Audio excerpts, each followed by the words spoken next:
Angela Duckworth, welcome to the show. Thank you for having me. So I've been a fan of your work for a while now because I've read stuff you've been putting out about grit and the grit scale and your TED Talk, of course. And you finally got your book out, Grit, the Power of Passion and Perseverance.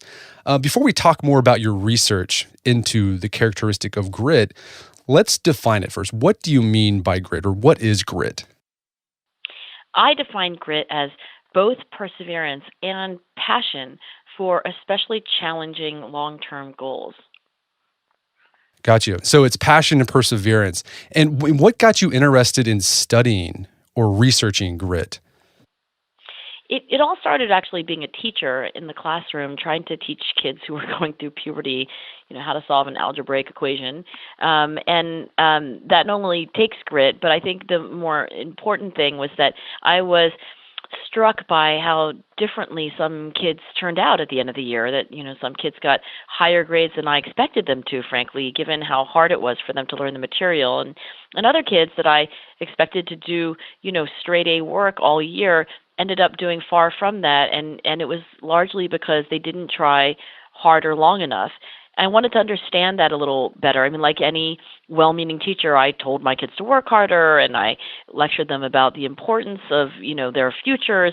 But as a psychologist, I think it's been my mission, my calling to understand why some kids, keep trying and why kids don't, to understand, to unpack the psychology of things like grit. And I think it's interesting in your book, you talk about that you weren't the first psychologist to research what, something similar to grit. You talk about how the U.S. Army, decades before, were trying to figure out why some soldiers did well at West Point or made it all the way through the initial few weeks of West Point, while others who were on the paper looked extremely talented, they had a lot of potential, and they just faltered. So can you tell us a little bit about what the U.S. Army was doing with this sort of grit psychology before you got onto it? Well, what West Point wanted to know was why some of the cadets who had been recruited through this extremely, kind of famously rigorous admissions procedure that requires a congressional nomination and a physical fitness test of, your aptitude in various areas. Why is it that all of that, recruiting valedictorians and varsity sports team captains, why is it that so many of these young women and men these days, of course, originally it was just men, why do they drop out? Why do they drop out even before they've even begun really seriously? For example, the first summer of training at West Point is called Beast Barracks. Even officially, it's called Beast Barracks, or sometimes they just call it Beast for short. And in those first 2 months, many young men and women who everyone would have thought would have been there at the end, they're not there anymore. So for decades, West Point had been trying to figure this out, doing various kinds of tests. And in 2004, when I came along with the grit scale, which is just a questionnaire that captures the qualities of passion and perseverance I was talking about, grit scale ended up being astoundingly predictive. The higher your grit score, the more likely you are to make it through Beast. And so what you found too was interesting is that, I think before they go in, I mean, people need to understand when people are accepted at West Point, they've gone through this filtering process, this winnowing process. This is the best of the best. It's not just academic. You have to have extracurriculars, fitness. And I guess the students are given a rating, right? And they thought that this rating on paper would predict how well people would do at West Point. But when you applied the grit scale or the grit test to these students, you found that some of the students who looked good on this other assessment didn't do well, while others who performed on the grit scale is what predicted success, getting past Beast Week. Exactly. So the whole candidate score, which is the official term that West Point uses for this composite of your SAT score, your high school rank, your leadership potential as evidenced by your extracurricular activities, and finally your physical aptitude measured by objective tests like the 2-mile run. You roll all that into the whole candidate score. I'll tell you what it does predict, but it's true that it doesn't predict finishing Beast. What it does predict is this. If you stay at West Point, if you do hang around for those 4 years of training and you graduate, your whole candidate score is a tremendously reliable predictor of how well you'll do. But as Woody Allen, the great philosopher, also, comedian, said, 80% of success in life is showing up. And talent is no guarantee that you'll be the person who continues to show up.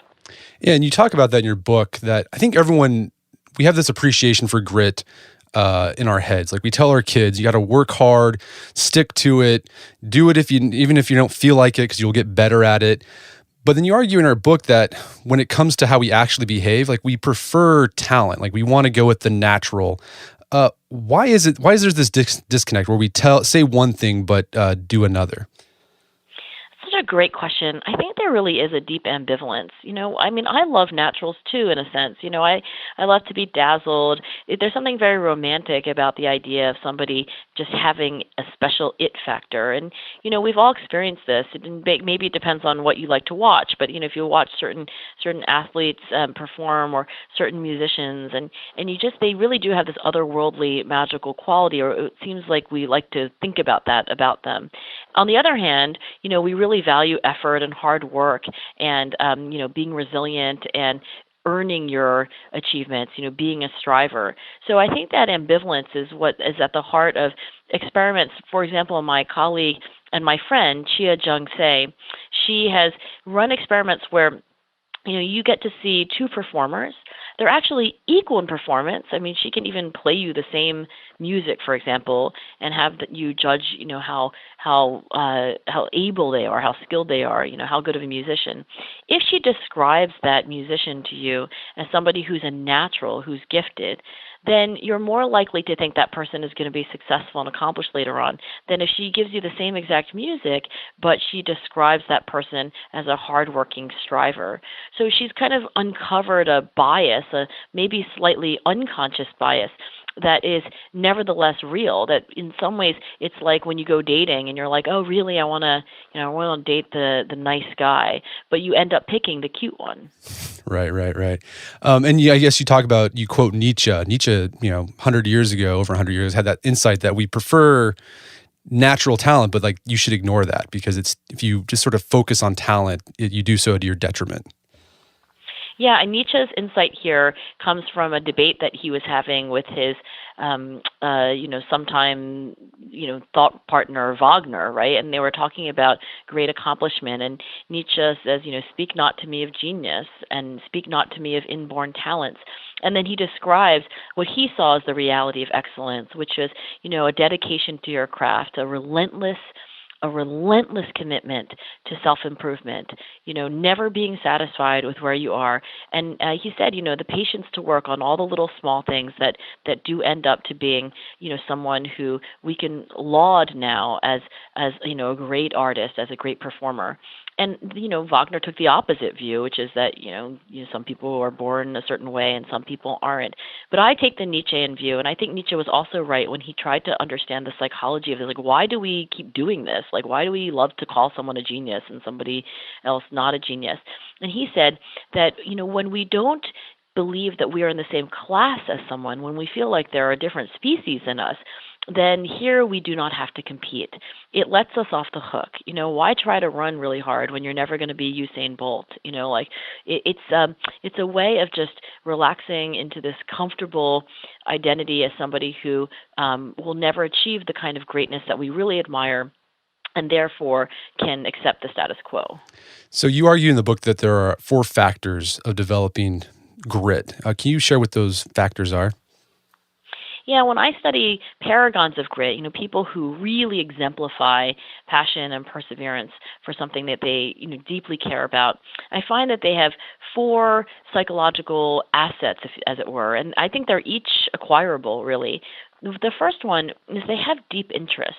They have figured out how to stay interested in one thing and to make that one thing new again, right? You do anything for a while, the natural thing is to get bored. But what happens with experts is that they find differences to still attend to. They find nuances. My guess is about you is that, in some ways you've been interviewing people about similar topics for a long, long time. And yet I think there's always a newness, like something yet to be discovered, a nuance or a depth that you haven't yet reached. At least that's the way I feel about my work. Second, is a capacity for practice. a capacity to practice your weaknesses, to get feedback from a coach, from a peer, to really reflect on that feedback and make a refinement and to start all over again in that continuous improvement cycle that I mentioned earlier. Third, a sense of purpose. And in here I really mean other-centered purpose. A sense of what you do is not just for yourself, but for your team, for your company, for your country, for your family, for the sport. I've not interviewed a paragon of grit who doesn't have a sense that to some extent they're on a mission, and the mission involves the well-being of other people. And fourth and finally, there's hope. Learning to focus on what you can control and what you can change when things are not going well. Okay, there's a lot to unpack there. But before we get there, you said that these traits are you can develop these psychological traits. But I'm curious, what does the research say? There's all this research coming out about genetics and even influencing temperament and things like that. Is there any research about whether grit is inborn or if it's a mixture of social upbringing or your environment? There was actually recently a study of twins in the United Kingdom. I think it was 2,000 pairs of twins. And these studies basically go like this. You have twins by knowing their relatedness to each other. And, oftentimes it's, twins raised apart. So they're in different families, twins raised together. You can kind of back into how much is nature and how much is nurture in traits like grit. And in this recent study, there was an estimate for how heritable, how genetic grit is. And the estimates came in as about 20% or so for passion and about 40% or so for perseverance. When I read that study, I actually was a little bit surprised not to find that there was a genetic component to how gritty we might end up being, but actually that the estimates weren't higher than that, because in many studies, traits like grit end up being more heritable, 40, 50% of the variation attributable to our DNA. So the bottom line, I think, is this. Like any other thing that you might care about, how shy you are, how tall you are, how smart you are, whether you're going to get skin cancer, how likely you are to be overweight or not overweight, there is definitely a genetic component, but it's not 100%. It's a fraction of that. So for all of the things that I mentioned, including grit, your experiences and your environment really matter. Okay. So work with what you got, basically. I think so. Right. I mean, I don't spend a lot of time thinking about my genes because I can't do anything about them. Right, exactly. So let's go back to this idea of this factor of interest. And it seems that this is where passion is connected. If you're interested in something, you're passionate in it. So how do you have a lot of young guys who listen to this podcast. They're in their late teens, early 20s. They're trying to figure out what they're going to do with their lives. And you often hear this refrain that you should follow your passion. But how do you figure out what your passion is or your interest is if you don't have one at the moment? I have always wondered why commencement speakers keep exhorting everyone to follow their passion when most people in the audience don't have one yet. Just like you said, I would follow it if someone could tell me what it was. So, maybe it's a little more helpful to think about fostering a passion, because it really is an active process. When people become interested in things, it happens, not necessarily all in a moment in time. If you try to date back your interest in something like a particular sport or something that'll eventually become your job, your profession, it's true that there are sometimes these memorable experiences, like the first time I got to work with a great coach, or the first time that I realized that writing could be something that I could do for a living. But invariably, there are subsequent experiences. Sometimes interest researchers like to call this triggering and re-triggering, where that interest gets deeper and deeper, and that requires typically, supportive people around you, like, other athletes on your team who make it an overall positive experience. One paragon of grit that I've closely studied is Mark Vetri. He's a world-class chef. He's, my favorite chef in Philadelphia. And, when he remembers his boyhood, it's not that he knew when he was a kid that he was going to grow up to be a chef. He actually thought he'd become a musician. But if you look at his trajectory, he started cooking a little bit with his grandmother. That was a very positive emotional experience. He started hanging around in restaurants. He washed dishes to make money. because teenage boys like making money for good reason as well. And the people in the kitchen were nice to him. He had a stutter, and he was a little bit of an outcast in high school. And when he went to the kitchen, he washed dishes. And they gave him food to eat, and it was delicious. And people were nice, and he started going to kitchens more and more. So it's a messy process. It doesn't happen in a moment in time. It often takes years to really grow into an interest. And I think for the young people who are worried that they don't have a passion, it's absolutely normal when you are exploring things to not yet have a passion. But what I would urge them to do is to keep trying to foster one, because if you don't look for it, if you don't try, you're certainly less likely to cultivate one than if you do. Yeah, I think your story is also a great example of how you find your interest or your passion. Because, I mean, you started off as a business consultant, and then you went to go teach at a lower income school. And and then you found out, okay, I want to figure out why some kids stick with it and some kids don't. So you got your PhD in psychology. So this took several years to finally to the point where you're the grit lady. And I, before I became the grit lady, yes, exactly. And, there was even more skipping around than that, because, I was a consultant in my late 20s, but there was some skipping around that I could tell you about. But the point is that there was a lot of exploration before I figured out what I really wanted to do. It's a little bit like dating, right? I mean, I'm pretty glad, frankly, that I didn't marry the first guy that I went out with. And each time I broke up with someone, or, they broke up with me, I think it was because one of us realized that this isn't, we weren't going to do this for life, that, for one reason or another, there's somebody else that we could have been with and been happier. It's not that dating is a bad thing, but I think that if you are not at least trying to figure out something that eventually you will stick with, right?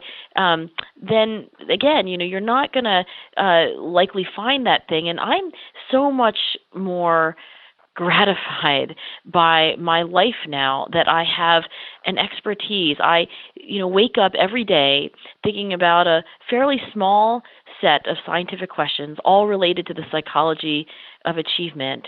And I'll never get bored of those questions. And that's something I couldn't say to you when I was 22 or 25 or probably even 31. It was not until my, fourth decade of life that I really started to hone in on what would make me so passionate and persevering in the way that I feel like I am today.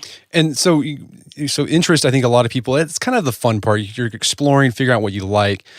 But the hard part about grit, and the thing I found hard with it, and when I look at my life, is the practice part. And it's not just, I think a lot of people have not a good idea of what practice actually is. You focus a lot on deliberate practice. For our listeners who aren't familiar with this concept, what is deliberate practice?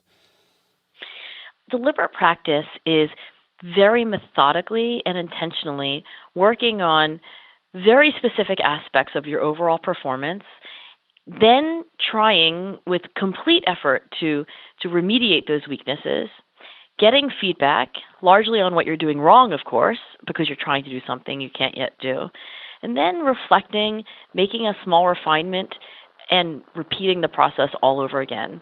It is complete common sense. What else would you do? Of course you would do that.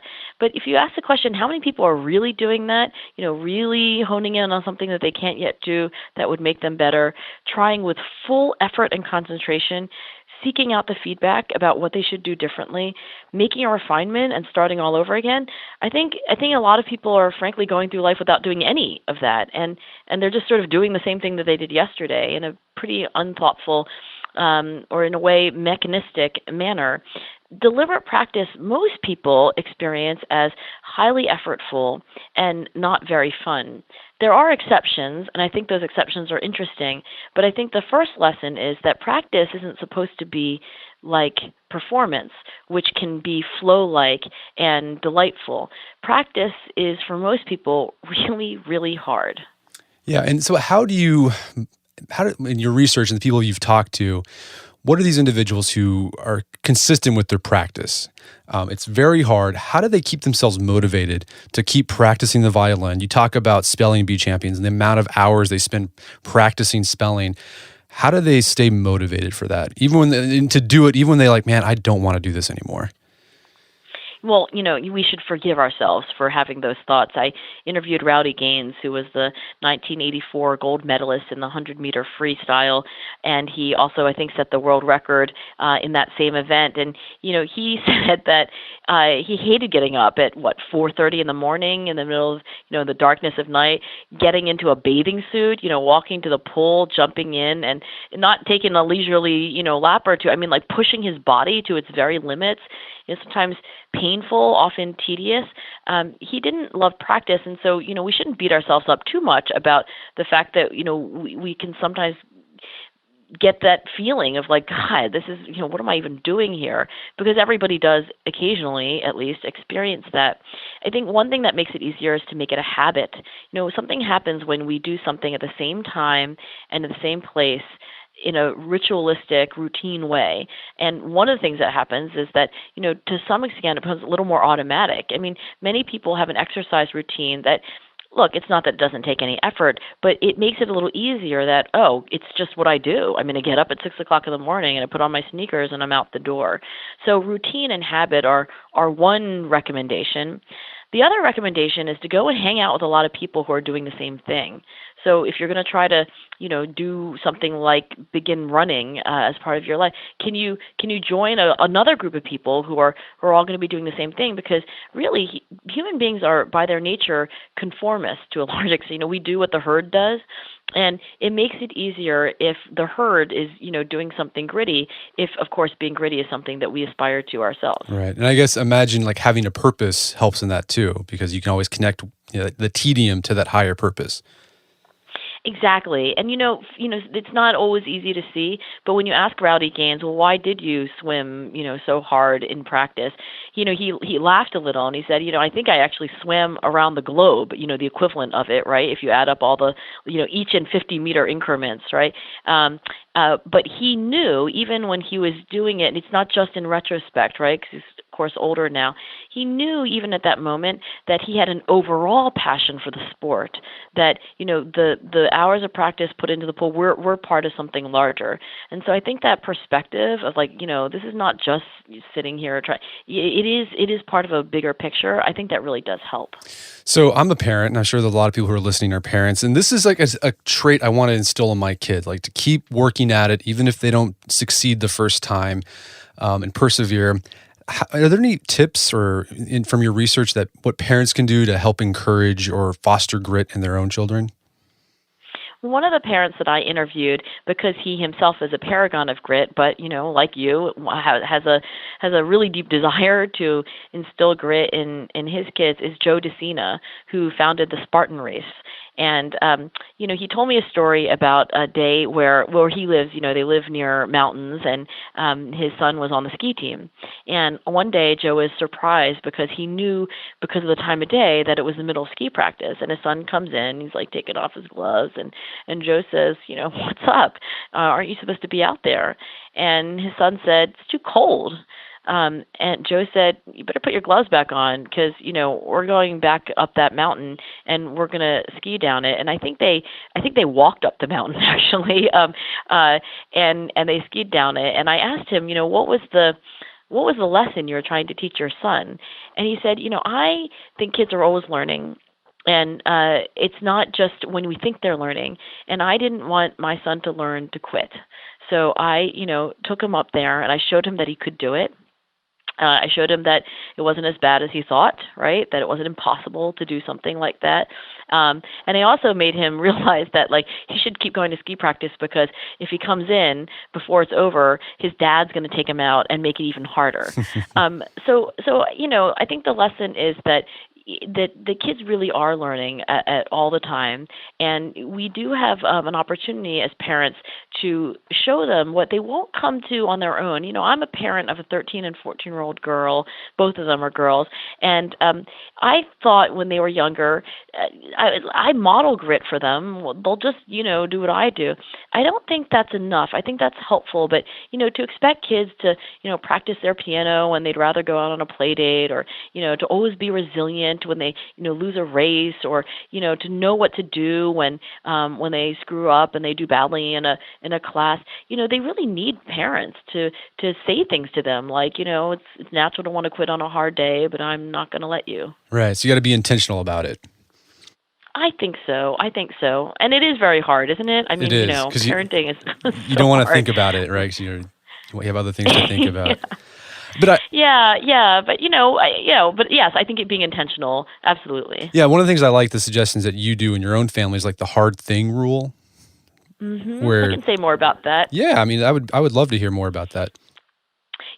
As a parent, and as a psychologist, I was trying to navigate, in the sense that I knew that on the one hand, my kids needed me to help discipline them, right? Kids are 5, 6, 7. Again, they invariably need a parent to tell them occasionally that, like, no, you absolutely have to do your practice before you can, go out and do this other fun thing outside or whatever. So on the other hand, I knew that they needed autonomy, because human beings do not pursue things with passion that they have not chosen for themselves to do. So here's how we manage that. In our family, even since our kids were very little, 5 years old, I think, my husband and I said that in the Duckworth family, everyone has to do a hard thing. That's the first part of the hard thing rule, that you have to have a hard thing. For my daughters, piano for one, and the other was eventually, viola. But the point is that by hard, I meant requiring that deliberate practice where you are intentionally trying to remediate some kind of weakness, problem solve, and get feedback and get better and better. Secondly, they have to finish what they begin. And it was very important to my husband and myself that, just like Joe DeCino, we didn't want our kids to learn to quit in the middle of things. So they were not allowed to quit in track when they weren't doing well and told me they wanted to quit. They weren't allowed to, quit in the middle of ballet before the tuition payment was up. They weren't allowed to quit their instrument, because they didn't feel like practicing for a recital. They were allowed to quit, but not until they finished the commitment that they had already made. So that was the second part of the hard thing rule, that they had to finish to the natural endpoint, the natural interval. And then they could pick another hard thing, but this brings me to the third part of the hard thing rule, and it's the last part and just as important as the first two. And that is that nobody gets to pick your hard thing but you. I didn't tell my kids, you have to play viola and you have to play piano. Like they chose these things on their own, and I think we don't have to give kids every choice, but we do have to give them some choice, because that autonomy is crucial for fostering passion. Yeah, I love that. Love creating that culture of grit in your family. And speaking of culture, like since your initial research has come out, it seems like there's a lot of business organizations that have been implementing some of these ideas. They're trying to develop a culture of grit in their business or their organization. And you talk about the Seattle Seahawks head coach, Pete Carroll. What is Pete doing with his team to develop this idea of grit there? Pete Carroll was working on grit long before he watched my TED Talk and called me up. I don't know whether he used the word grit, but, it really captures, I think, for him, the quality of competitor that he's looking for. Every coach is trying to select for the qualities that they want. That's why they care so much about scouting and recruitment. But every coach is also interested in cultivating those same qualities once those players get there. And Pete's no exception. So for Pete, I think what he's trying to do is, model a commitment that, I would describe as passion and perseverance. He has what I find is true of paragons of grit, which is a top-level goal. Really, really gritty people are usually able to articulate in a single sentence that ends with a period the top-level goal that motivates everything that they do. For Pete, it's only 2 words: always compete. You have to unpack that. He means compete in a very particular. Basically, he means always striving to be your best. He left out the part that obviously he's doing that through coaching and football, but nevertheless, it's kind of a compass for him. That everything in his life is in service to that top level goal. And he's trying to get his players to realize that, that is possible for them as well. He does it in part through modeling, but in part through rituals. So there's a tell the truth Monday tradition at the Seahawks, where we talked about deliberate practice is working on your relative weaknesses and getting feedback. Well, the tell your truth Monday tradition is that the guys watch their film and they watch the things that they did right, and they watch the things that they did wrong, and in a dispassionate way, analyze it. It's like, okay, I should do this differently. Okay, let me try it again. And I think that kind of ritualizing is crucial to culture. And the last thing I'll just say is that language is really important. The words that we use, I think, are symbolic of the values that we hold. And, when I was at the Seahawks, it was almost like being in a foreign country. Somebody said to me while I was there, I speak fluent Carroll. And I think what he meant was that these phrases that are very much part of being a Seahawk, finish strong, be early, no whining, no excuses, always compete. I mean, you talk to anybody in the Seahawks organization, they know exactly what you mean. You talk to people outside the organization, and they may or may not know because, of course, outside, you're not a Seahawk. Right. Well, Angela, we literally scratched the surface about your research and your book. Where can people go to learn more about your work as well as the book? I guess they can learn about my work primarily through the book, but also at my website, which is angeladuckworth.com. All right. Well, Angela Duckworth, thank you so much for your time. It's been a pleasure. Thank you. I've really enjoyed it. My guest today was Angela Duckworth. She's the author of Grit, The Power of Passion and Perseverance, and it's available on Amazon.com and bookstores everywhere. You can find more information about her book at angeladuckworth.com. And while you're there, you can even take the grit scale test to see how gritty you are. And also, make sure to check out the show notes at aom.is/grit for more information about the topic we discussed today.